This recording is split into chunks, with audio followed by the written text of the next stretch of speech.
speaking about all the Democrat socialists that will be in town in August of next year for the Democrat Socialist National Convention. Two other items. Yeah. How could we forget?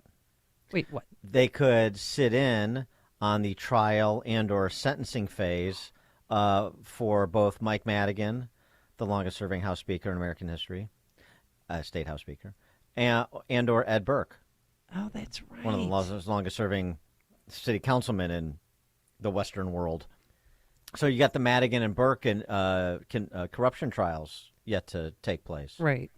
ComEd's going on now. That could be fun. And as we mentioned earlier, taking a tour of the statues that have been removed, but also give back to the community and help businesses that have had to leave board up their windows. Sure, right. Grab a hammer. Yeah, help out. Do your part. 2x4. Step up, as Lightfoot says. All right.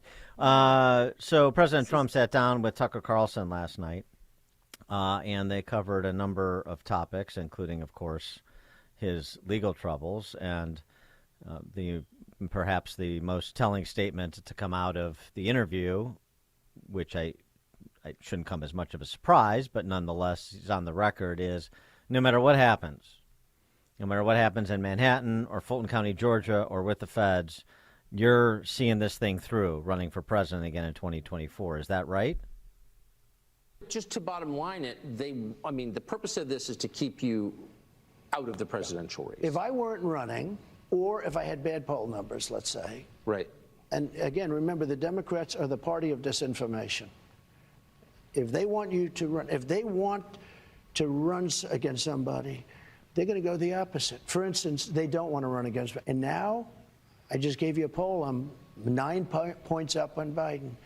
But they're the party of disinformation. So what they say is, oh, we want to run against Trump. Now, they always do that. They do that. And other people would do it, but they do it pretty much better than others. Is there anything they could throw at you legally that would convince you to drop out of the race? If you get convicted in this case in New York, no, I'd never drop out. No, I'd never drop. It's not my thing. I wouldn't do it. Not my thing. Well, the other thing that probably encourages him is he's getting some air support from House Republicans, most notably Jim Jordan, who's taken out after Alvin Bragg and the federal funding the Manhattan DA's office receives. Jim Jordan was on with our friend Brett Baer on Special Report last night, responding to the suit that Bragg has filed, claiming House Republicans are interfering with his domain when it comes to making decisions on local prosecutions. And Jim Jordan had this to say in response to that suit. They're obstructing our investigation, Brett. We have a constitutional duty to get to the facts, particularly when you have a district attorney interfering with the most important election we have, which is the election of the commander-in-chief, the president of the United States. And understand what happened here. Alvin Bragg used federal funds to indict a former president for no crime. And then when we ask questions about it, when we want to investigate, he takes us to court. And he takes us to court because we want to talk to someone who left the DA's office a year ago, who went out and wrote a book on this very subject, did all kinds of interviews, was pushing to go after President Trump before he got there, while he got there, when he left, he wrote a book about it, and we're not allowed to talk to him to do our duty. They're obstructing our constitutional duty to do oversight. You're interfering. No, you're interfering. And so it goes. For more on this, pleased to be joined by our friend Daniel Henninger, deputy editor of the Wall Street Journal's editorial page. Dan, thanks so much for joining us. Appreciate it. Good to be with you, Dan. So I guess the first thing, Trump's estimation that the Democrats may be making all the noise that they want him to be their opponent in 2024, but in point of fact, they better be careful what they wish for, and either way, they're going to get it. Yeah, well, I agree, personally, that the Democrats do want to run against Trump in 2024, and that a lot of this effort is indeed intended to elevate him. The 2024 presidential election, Dan, is a tangled tale, to say the least. We all recall how just maybe 3 or 4 months ago, most Democrats were saying they didn't want Joe Biden to run for president again. And indeed, most Democrats who get polled out there still say they don't want Biden to run again. But be that as it may, the professionals, the Washington Democrats, have rallied around Joe Biden with all of his weaknesses. Even in the late night comedians are beginning to make jokes about Biden and his Easter egg comments. Stephen Colbert went after him the other night. Right.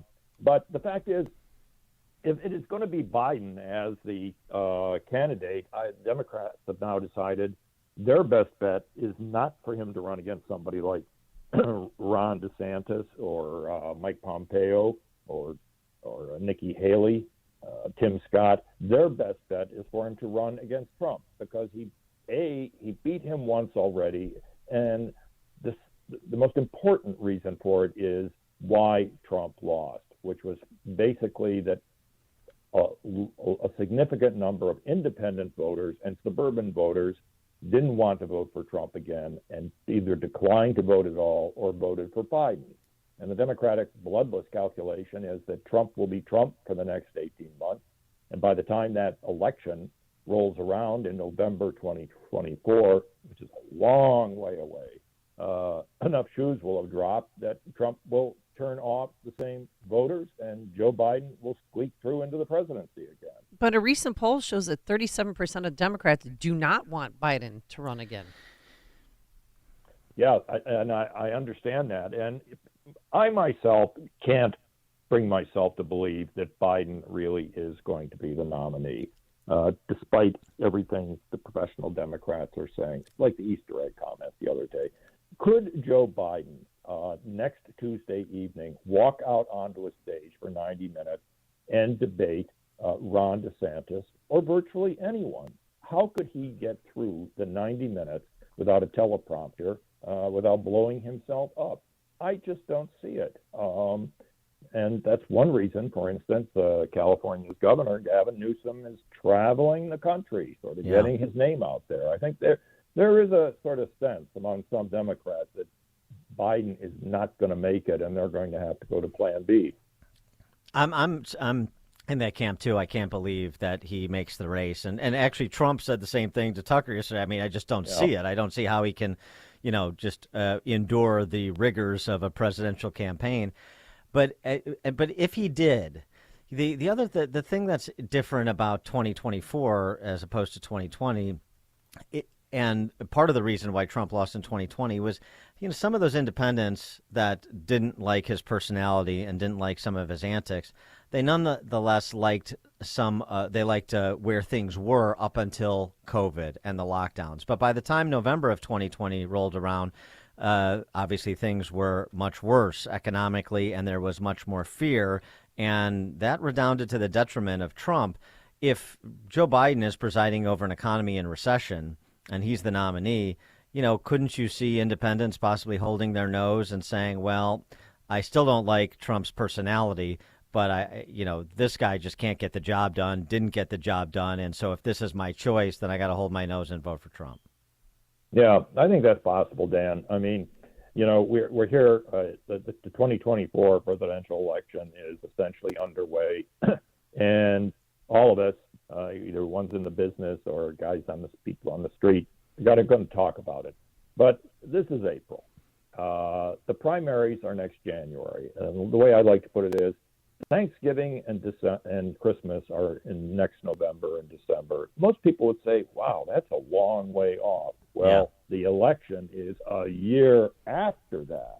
Right. And given the pace of the news today and what we all have to deal with in the news business, the possibility that there could be a recession next year, the possibility that two special counsels, the one investigating both Biden and Trump, could produce something that really shakes up the race, the possibility that the Hunter Biden shoe could drop out there in the future. All of these things, I think we have to take into consideration before trying to predict what's going to happen in that presidential election. Yeah, by then everybody could be under indictment. Everybody could be filing lawsuits against prosecutors back and forth, and Congress and this special prosecutor. And that, I mean, who knows what could happen? It just gets more Kafkaesque with each passing day, I guess. And we could have the wonderfully riotous Chicago Democratic National Convention in Chicago, as you were describing. Yes, we could. August for that. August 2024. Set your mark your calendars. Something else though too. You mentioned Tim Scott, who's released essentially an announcement video today. Any of the candidates, so Trump and DeSantis, Trump and DeSantis, Trump and DeSantis, do you see a third lane for any of the candidates that are announced or that are essentially planning an announcement, looking to run? Is there any way somebody else gets into the conversation on the Republican side between Trump and DeSantis? Yes, I do, as a matter of fact. I think one way I like to describe that lane is that Trump and DeSantis, Trump is sort of the template, the Trumpian personality, the fighter, the guy who goes out there and puts it all on the line for his people. DeSantis shares some of that edginess, obviously. He's combative. He can be belligerent. I think he's more substantive than Trump. But they kind of run out of that attitude. My question, that really worked for Trump in 2016. That was a year of insurgency. And what I'm wondering is whether the electorate hasn't moved past that what they're looking for is competence. They're looking for someone who can govern. They're looking for someone who can settle things down. And that's what makes Tim Scott so interesting. He gave a speech in Iowa about a month ago, and it was extraordinarily smart, well written. It covered a lot of ground. There was some real nuance in that speech. And it did reach out, in effect, to the other side. There was a degree of conciliation in it, but he didn't give anything away. He said the best path forward are the conservative principles that Republicans stand for, and he articulated them. And I thought it was an extraordinarily persuasive and skillful political presentation by a candidate, black senator, who wasn't threatening, wasn't pulling back on his principles, but sounded like someone one would want to listen to. So that's the question in my mind. If that kind of more low-key, steady, credible personality might not carry the day in the Republican primary. So that's what I'm going to be looking for. Mm-hmm. Mm-hmm. Before we let you go, I wanted to give you the opportunity to tell us whatever you can tell us about the situation with Evan Gershkovich, who is a Wall Street Journal reporter who has been improperly detained by Putin and the Russians. What do we know, and what is your level of comfort with what the federal government is doing to try to get him back? I think our level of comfort is pretty good. They have declared Evan a person who's wrongfully detained. That allows the highest levels of government to become engaged in trying to release a prisoner like this. And I think it's our expectation that they will work hard. They will just not let him disappear. The important thing is indeed that, Dan, not to let Evan Gershkovich disappear from view. Some of us who were around during the Soviet period recall the extraordinary Soviet dissidents at the time, Solzhenitsyn and the rest of them. And it was very important back then, wasn't it, to keep their names in front of the world and to make sure that the world understood what was happening to them, so that the Russians, the Soviets then couldn't make them disappear.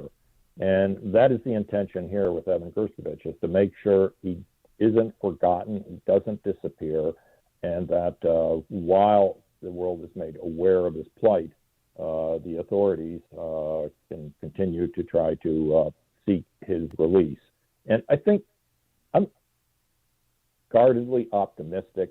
I mean, grabbing a reporter for a major Western news publication, in this case, the Wall Street Journal, that was really a striking and extraordinary step for Putin to take. So I think there's some hope that maybe Putin isn't going to sit on Evan indefinitely.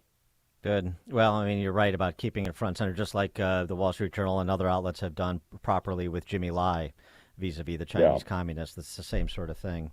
Dan Henninger is the deputy editor of the Wall Street Journal's editorial page. Dan, good to talk to you as always. Thanks so much. All right. Good to talk to you guys. Bye-bye. Thank you. And he joined us on our turnkey.pro answer line.